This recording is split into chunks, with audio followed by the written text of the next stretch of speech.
Let's turn now to Albania where what began as a protest over plans to build a luxury hotel linked to U.S. President Donald Trump's family has since turned into a flashpoint over perceived corruption within the government. Now, tens of thousands marched in the capital to denounce the plans and demand the resignation of the Prime Minister Edi Rama. The €5 billion project, which is linked to Trump's daughter Ivanka and son-in-law Jared Kushner in a protected coastal nature reserve, which is home to migrating flamingos. Hence the protesters' name for the movement, the Flamingo Revolution. Besar Likmeta is a journalist in Tirana. Thank you for joining us, Besar. Now, how has this evolved from an environmental protest to a nationwide movement against Albania's political establishment? Well, because the story of this project, it revolves not only about environmental concerns, but certainly over concerns of corruptions and ties to organized crime. There is an investigation ongoing on this project by Albania's Special Prosecutor's Office against organized crime and corruption. Hundreds of millions of euros have been seized on suspicions of money laundering. One of the people involved in the project, one of the landowners, is accused of stealing it from local villagers. He's accused of ties to organized crime. An arrest warrant has been issued for him over a separate case. So there is a lot of underlying issues and grievances that are tied to the rule of law in Albania, and that's why the protesters are coming out every day. So what started as an environmental issue, as an environmental protest, and the protest from local villagers over property rights has expanded over other grievances, and people have been massively out in the capital in the last 36 days. It's interesting. I'm just wondering, many demonstrators have been calling for the Prime Minister's resignation, and I'm wondering how serious a political threat is this to the government? Immediately, the government has the numbers in parliament basically to withstand any challenges, but over the medium and long term, certainly this is completely eating its power base.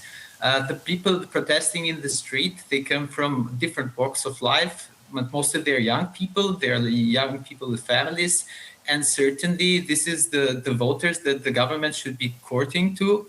Unfortunately, the response from the government has also been deaf-mute in a sense, because they have rejected any request to withdraw from this project. The Prime Minister has tied his political future to this project, saying that as long as he will be in office, this project will go ahead.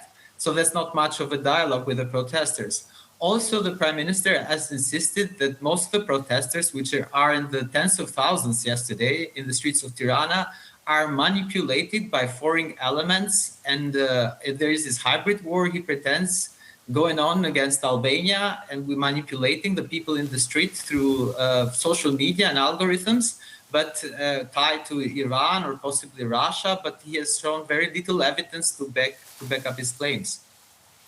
So I'm just wondering where you see this going. What are the chances of sort of meaningful political change coming out of this movement, or where do you see this headed? Well, this movement has certainly attracted the attention of the world, but one key political center where they're paying a lot of attention is Brussels, where Albania's accession process is at the critical stage. We just had a visit from a number of Green MEPs the other week who made it clear that if the government doesn't withdraw from this project and imposes a moratorium to protect this critically, let's say, environmental area, which is one of the last pristine environmental areas in the Adriatic, certainly Albania's accession process in the European Union could be jeopardized. And that probably could turn the public sour toward the government and the Prime Minister. Okay, Besar Likmeta in Tirana. Thank you for your reporting. Good to speak to you.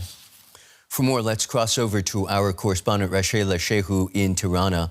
Rashela, this movement started weeks ago as a protest against a real estate project tied to the U.S. president's son-in-law. It's clearly grown into something much bigger. What are the protesters' demands now? Thanks for having me. Yeah, that's true. The protest began against a luxury resort planned to build in the south of Albania on the protected area of Vjosa, but now it has evolved into something bigger. So people are every day out on the streets demanding more and more. They are asking now Prime Minister Edi Rama to step down, but this is not only a protest against ruling government, it is also a protest against opposition in Albania and, let's say, political establishment. So they are asking for their rights, for the transparency, for their voice to be stronger in the future decisions. So something that they mentioned very often is that this is a battle, their battle for the democracy captured by private interests. Is there any real evidence behind Prime Minister Rama's foreign interference claim? And does he talk specifically about who these foreign actors are? Because as you know, the Prime Minister is arguing that the people out on the streets are actually being driven by foreign actors. That's right. Since the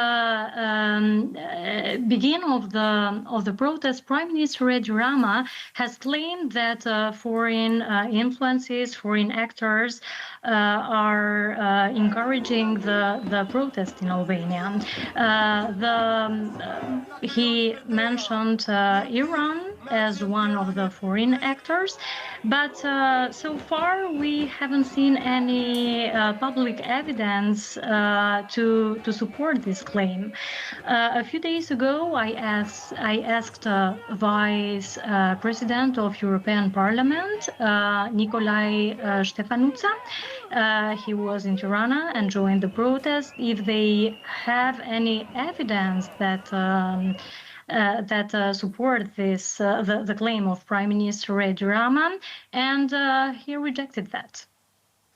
Last week's protests outside Parliament were much more confrontational. Is the government's position actually weakening, or is Rama, who's backed by a comfortable parliamentary majority, still firmly in control? Well, I think it's still too early to say, and it's very difficult to have a conclusion. Prime Minister Edi Rama still has a comfortable parliamentary majority with 83 seats in parliament. And he has made it clear that he will not resign. So he says that his mission is to lead Albania through the EU accession process. So for now, even through political tensions that are clearly increasing, we still don't have, let's say, it's not easy to say if his position is weaker or not.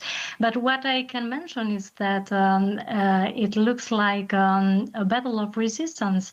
So let's see which will be the end of the story. But the protesters are every day out on the streets asking him to resign. But on the other hand, Prime Minister Edi Rama that has made clear that it's not going to resign. DW Correspondent Rashela Shehu in Tirana. Thank you.